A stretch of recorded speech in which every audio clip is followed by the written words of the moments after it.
Welcome back to another Hot Girl Reads 48 Laws of Power. It's been a while and I'm in a different location. Obviously, I'm at my job. I'm gonna just read this really quickly for you guys, and yeah, let's do it. So, if you go ahead and open up your pages to page 245, we're getting into Law 30. Make your accomplishments seem effortless. Now, go ahead and support the author. Go ahead and buy his book. And yeah, let's dig into it. Judgment. Your actions must seem natural and executed with ease. All the toil and practice that go into them, and also all the clever tricks, must be concealed. When you act effortlessly, as if you could do much more. Avoid temptation of revealing how hard you work. It only raises questions. Teach no one your tricks, or they will be used against you. Observance of the Law 1. The Japanese tea ceremony called Sha-na-yu, hot water for tea, has origins in ancient times, but it reached peak of refinement in the 16th century under its most renowned practitioner, Sen no Rikyu. Although not from a noble family, Rikyu rose to great power, becoming the preferred tea master of the Emperor Hideyoshi, and an important advisor on aesthetic and even political matters. For Rikyu, the secret of success consisted in appearing natural, concealing the effort behind one's work.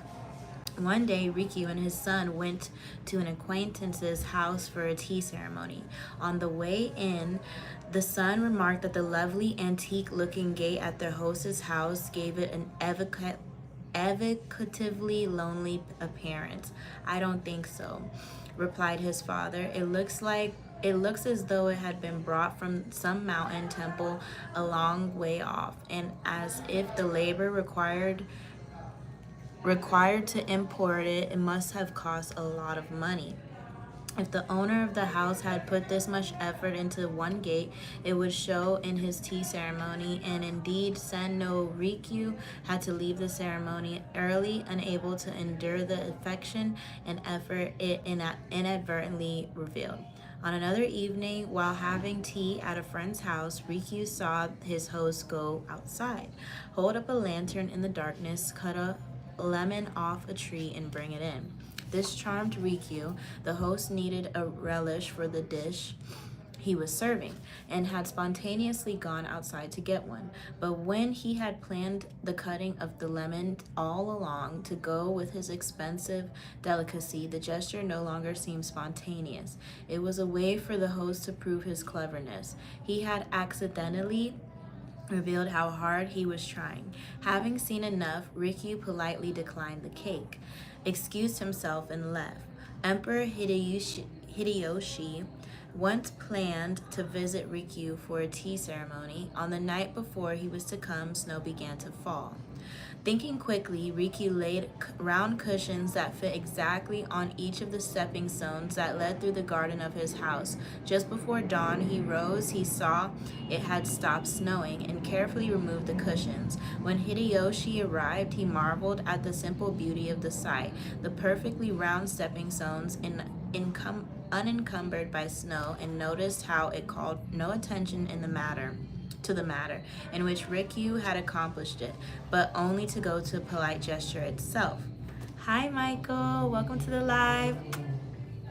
After Sen no Rikyu died, his ideas had profound influence on the practice of the tea ceremony. The Tokugawa shogun Yorinobu, son of the great emperor Ayusa, was a student of Riku's teachings. In his garden, he had the stone lantern made by a famous master, and Lord Saki Tadakatsu asked if he could come one day to see it. Yorinobu replied that he would be honored, and commanded his gardeners to put everything in order for the visit. These gardeners, unfamiliar with the precepts of Sha-no-yu, thought that the stone lantern mishappened. Its windows being too small for the present taste, they had a local workman enlarge the windows. A few days before Lord Saki's visit, Yorinobu toward the garden. When he saw altered windows, he exploded with rage, ready to impale on his sword the fool who had ruined the lantern, upsetting its natural grace and destroying the whole purpose of Lord Saki's visit. When Yorinobu calmed down, however, he remembered that he had originally bought two of the lanterns, and the second was in his garden on the island of Kishu. At great expense, he hired a whaleboat and its finest rowers he could find, ordering them to bring the lantern to him within 2 days, a difficult feat at best. But the sailors rowed day and night, and with the luck of the good wind, they arrived just in time. To Yorinobu's delight, this stone lantern was more magnificent than in the first, for it had stood untouched for 20 years in the bamboo thicket, acquiring a brilliant antique appearance and a delicate covering of moss. When Lord Saki arrived later that day, he was awed by the lantern, which was more magnificent than he had imagined, so graceful, and at one of the elements. Fortunately, he had no idea what time and effort it cost Yorinobu to create the sublime effect. Interpretation. To Sen no Raikyu, the sudden appearance of something naturally, almost accidentally graceful was the height of beauty. This beauty came without warning and seemed effortless. Nature created such things by its own laws and processes, but men had to create their effects through labor and contrivance. And when they showed the effort of producing, the effect was spoiled. Okay, okay. Okay.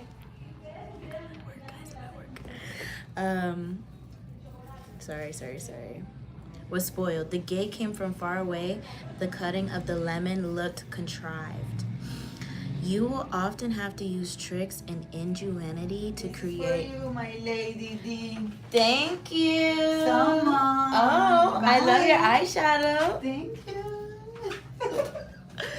So, okay.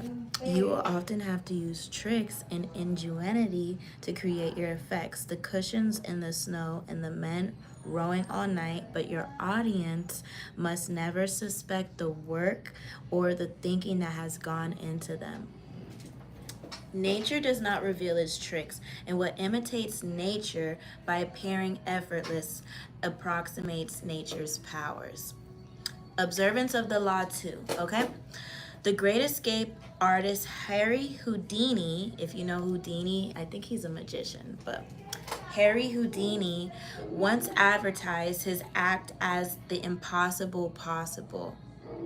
Oh, Michael, you're too sweet. Thank you. The impossible possible. And indeed, those who witnessed his dramatic escapes felt that what he did on stage contradicted common sense ideas of human capacity. One evening in 1904, an audience of 4,000 Londoners built a theater billed as the strongest ever invented. They contained 6 sets of locks and 9 tumblers in each cuff. A Birmingham maker had spent 5 years constructing them. Experts who examined them said they had never seen anything so intricate. This intricacy was thought to make them impossible to escape. The crowd watched the expert secure the manacles on Houdini's wrists. Then the escape artist entered the black cabinet on stage. The minutes went by and more time passed. The more certain it seemed that these manacles would be the first to defeat him. At one point, he emerged from the cabinet and asked that the cuffs be temporarily removed so that he could take off his coat. It was hot inside. The challengers refused, suspecting his request was a trick to find out how the locks worked. Undeterred and without using his hands, Houdini managed to lift the coat over his shoulder, turn it inside out, remove a penknife from his vest pocket with his teeth, and by removing his head, cut off the coat of his arms. Freed from the coat, he stepped back into the cabinet, the audience roaring with approval at his grace and dexterity. Finally, having kept the audience waiting long enough, Houdini emerged from the cabinet a second time. Now, with his hands free, the manacles raised high in triumph. To this day, no one knows how he managed to escape.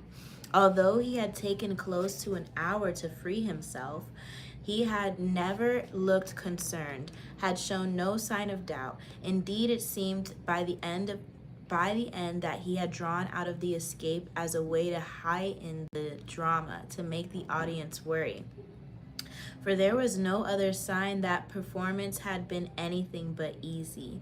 The complaint about the heat was equally part of the act. The spectators of this and other Houdini performances must have felt that he was toying with them.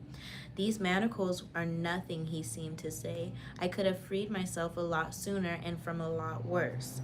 Over the years, Houdini escaped from the chained carcass of the embalmed sea monster, a half octopus, half wheel like beast that had beached near Boston.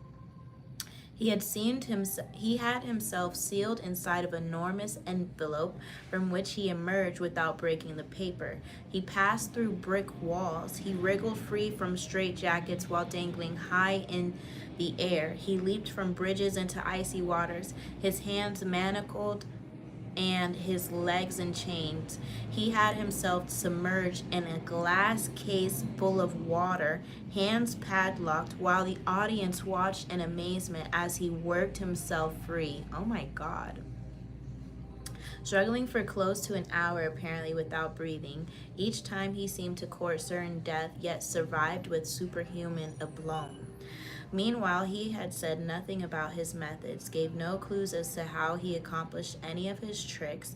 He left his audiences and critics speculating, his power and reputation enhanced by their struggles with the inexplicable. Perhaps the most baffling trick of all was making a 10,000-pound elephant disappear before the audience's eyes, a feat he repeated on stage for over 19 weeks. No one has ever really explained how he did this. For the auditorium where he performed the trick, there was simply nowhere for an elephant to hide.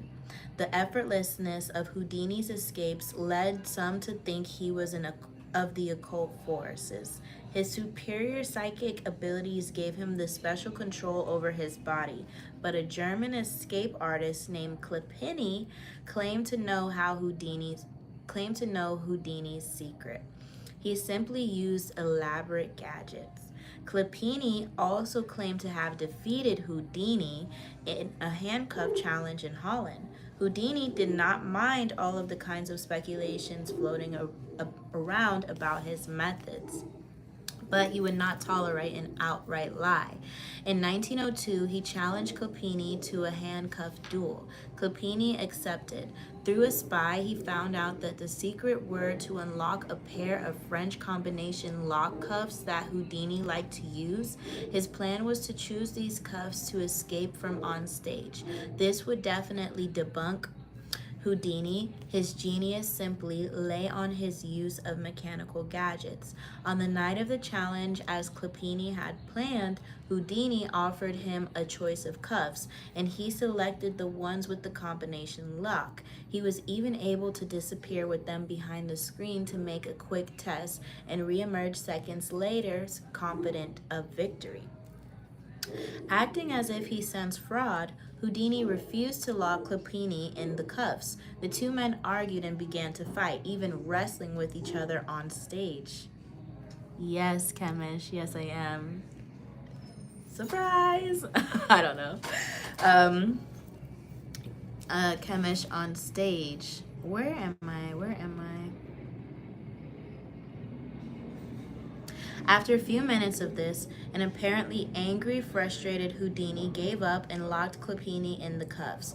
For the next few minutes, Clippini strained to get free. Something was wrong. Minutes earlier, he had opened the cuffs behind the screen. Now the same code no longer worked. He sweated, racking his brains. Hours went by, and the audience left. And finally, An exhausted and humiliated Clopini gave up and asked to be released. The cuffs of that Clopini himself had opened behind the screen with the word cuffs or clefs, CLEFS, French for keys, now clicked open only with one word, fraud, FRAUD.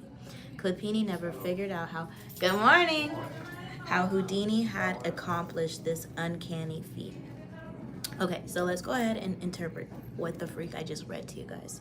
Although we do not know for certain how Houdini accomplished many of his most ingenious escapes, one thing is clear. It was not the occult or any kind of magic that gave him his powers, but hard work and endless practice, all of which he carefully concealed from the world. Houdini never left anything to chance. Day and night he studied the workings of locks and Locke's researched centuries-old sleight of hand tricks, pored over books of mechanics, whatever he could use. Every moment not spent researching, he spent working his body, keeping himself exceptionally limber, and learning how to control his muscles and his breathing. Early on in Houdini's career, an old Japanese performer whom he toured with taught him an ancient trick: how to swallow an ivory ball, then bring it back up. He practiced this endlessly with a small peeled potato tied to a string. Up and down he would manipulate the potato with his throat muscles until they were strong enough to move it without the string. The organizers of the London Handcuff Challenge had searched Houdini's body thoroughly before, but no one could check that the inside of his throat, where he could have concealed small tools to help him escape. Even so, Clopini was fundamentally wrong. It was not Houdini's tool, but this practice work and research that made his escape possible. Clopini, in fact, was completely outwitted by Houdini, who set the whole thing up. He let his opponent learn to code the French cuffs, then baited him to choosing those cuffs on stage. Then during the two men's tussles, the dexterous Houdini was able to change the code to fraud. He spent weeks practicing this trick, but the audience saw none of the sweat and toil behind the scenes. Nor was Houdini ever nervous. He induced nervousness in others. He deliberately dragged out the time it would take to escape as a way of heightening the drama and making the audience squirm. His escapes from death, always graceful and easy, made him look like a Superman. As a person of power, you must research and practice endlessly before appearing in public, on stage, or anywhere else. Never expose the sweat and labor behind your poise. Some think such exposure will demonstrate their diligence and honesty, but it actually just makes them look weaker, as if anyone who practiced and worked at it could do what they had done, or as if they weren't really up to the job. Keep your effort and your tricks to yourself. You seem to have the grace and ease of God. One never sees the source of God's powers revealed. One only sees its effects. A line of poetry will take us hours, maybe. Yet if it does not seem a moment's thought, our stitching and unstitching has been naught. Adam's Curse, William Butler Yeats, 1865 to 1939. Okay, guys, now let's get into these little red stories. The first one, Kanu Tanyu, master artist. Date Masamune once sent for Tanyu to decorate a pair of gold screens 7 feet high.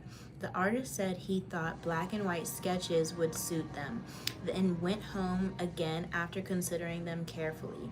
The next morning he came early and made a large quantity of ink, into which he had dipped a horseshoe he had brought with him, and then proceeded to make an impression of this all over one of the screens. Then with a large brush he drew a number of lines across them. Meanwhile, Masamune had come in to watch his work, and at this he could contain his irritation no longer, and muttering, "What a beastly mess." he strode away to his own apartments. The retainers told Tanyu he was in a very bad temper indeed. He shouldn't look on while. I am at work then, he replied the painter.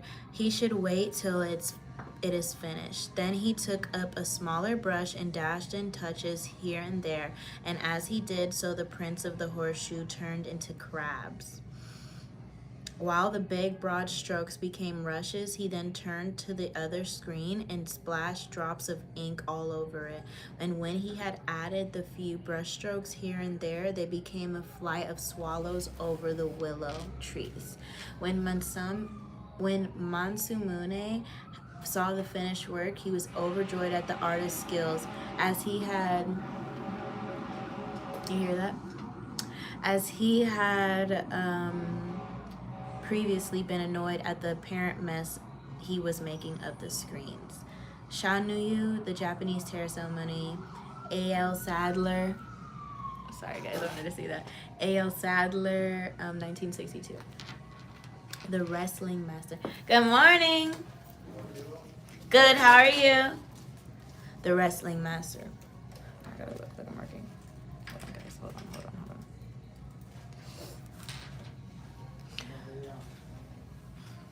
The wrestling master. There was once a wrestling master who was versed in 360 feints and holds.